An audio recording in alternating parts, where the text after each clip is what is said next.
আজি বসন্ত জাগ্রত দ্বারে, আর বসন্ত মানে রঙে রঙে রাঙানোর পালা।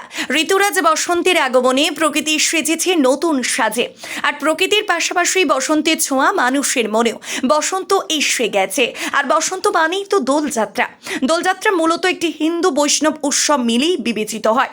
তাহলেও সর্বধর্মের মানুষের সান্নিধ্যের মধ্য দিয়ে উৎসবের আসল প্রাপ্তি। এই উৎসবের অপর নাম বসন্ত উৎসব। ফাল্গুন মাসের পূর্ণিমা তিথিতে দোলযাত্রা অনুষ্ঠিত হয়। আবিরে ভেসে যাওয়া রঙের খেলা বাঙালির ইতিহাসে শ্রীকৃষ্ণ শ্রী চৈতন্যদেব সব মিলেমিশে একাকার হয়ে গেছে। দোল উৎসবের প্রাণকেন্দ্রে রয়েছেন রাধাকৃষ্ণ। তাদেরকে দোলায় বসিয়ে পূজা করা হয়। উত্তর ভারতে যেটি হোলি নামে পরিচিত, বঙ্গদেশেই তার পরিচিত নাম দোল। ইতিহাস থেকে জানা যায় ভারতবর্ষের পূর্বাঞ্চলের প্রাচীন আরিয়ান জাতির কাছ থেকে এই উৎসবের জন্ম। হোলি উদযাপনের ইতিহাসের ঘাটালে জানা যায় খ্রিস্টের জন্মেরও কয়েকশো বছর আগে থেকেই হোলি উদযাপিত হয়ে আসছে। এই উৎসবের নমুনা পাওয়া যায় খ্রিস্ট জন্মেরও প্রায় 300 বছর আগের পাথরে খোদাই করা একটি ভাস্কর্যের। এই উৎসবের উল্লেখ রয়েছে হিন্দু পবিত্র গ্রন্থ বেদ এবং পুরাণেও। 700 শতকের দিকে রাজা হর্ষবর্ধনের সময়ে সংস্কৃত ভাষায় লেখা একটি প্রেমের নাটিকাতেও হোলি উৎসবের বর্ণনা রয়েছে। পরে বিভিন্ন মন্দিরের গায়ে খোদাই করা চিত্রকর্মে হোলি খেলার নমুনা বিভিন্নভাবে ফুটে ওঠে, আর সেই চিত্র ও প্রতিটি জায়গার মতো প্রস্ফুটিত হয়ে ফুটে রয়েছে বীরভূমের বক্রেশ্বরে। বীরভূমের বক্রেশ্বরে দেখা যায় মানুষের ঢল। এই পূর্ণিমার দিনই পুজো দিতে দেখা যায় সকল মানুষকে।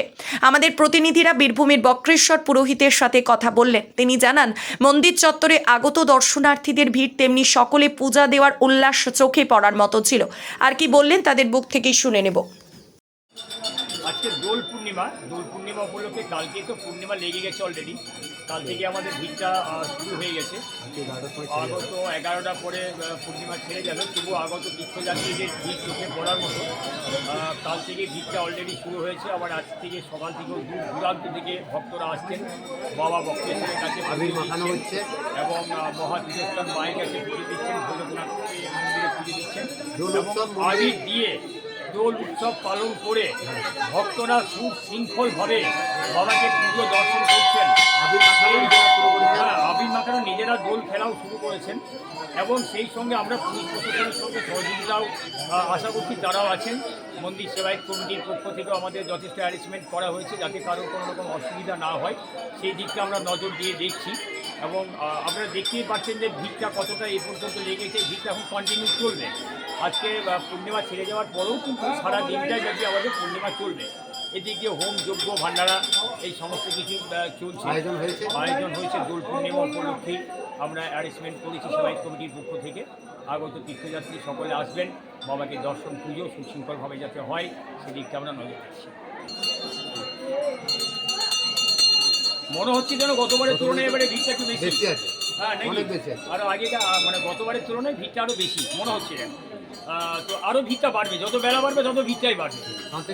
লোকগুলো আসবে। হ্যাঁ, এখান থেকে কিছু মানুষ পুজো করে শান্তিনিকেতনে যাচ্ছে, শান্তিনিকেতন থেকে কিছু মানুষ এখানে আসছে, তারাপীঠ থেকে আসছে এবং দূর দূরান্ত থেকে টোটাল বক্রেশ্বর আসার জন্য কিছু মানুষ আসছে। কয়েকদিন ধরে টুরিস্ট এখানে প্রতিটা লজেই প্রায় লোকজন আছে। হ্যাঁ, আপনার নাম? আমার নাম দেবনাথ মুখার্জি, বক্রেশ্বর সেবায়ত কমিটির সদস্য এবং মন্দিরের একজন সেবাই। আমার নাম হচ্ছে অক্ষয় আচার্য, মন্দির কমিটির সদস্য।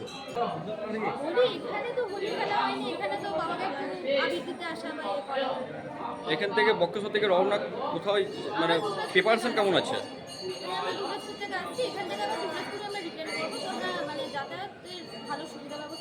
কখন এসেছিলেন? আমরা সকালবেলা এসেছি 7টার দিকে। পুজো করলেন? না, এখনো পুজো হয়নি। এখন সব জায়গায় পুজো করে তারপর নিজেদের মন্দিরে পুজো করা হবে। দিদি আপনার নাম? আমার নাম আপনার নাম? খেলা থেকে বিনোদন, রাজনীতি থেকে ভ্রমণ, সব রকমের খবর দেখতে চোখ রাখুন নিউজ প্রাইম টাইমসের ফেসবুক পেজ এবং ইউটিউব চ্যানেলে।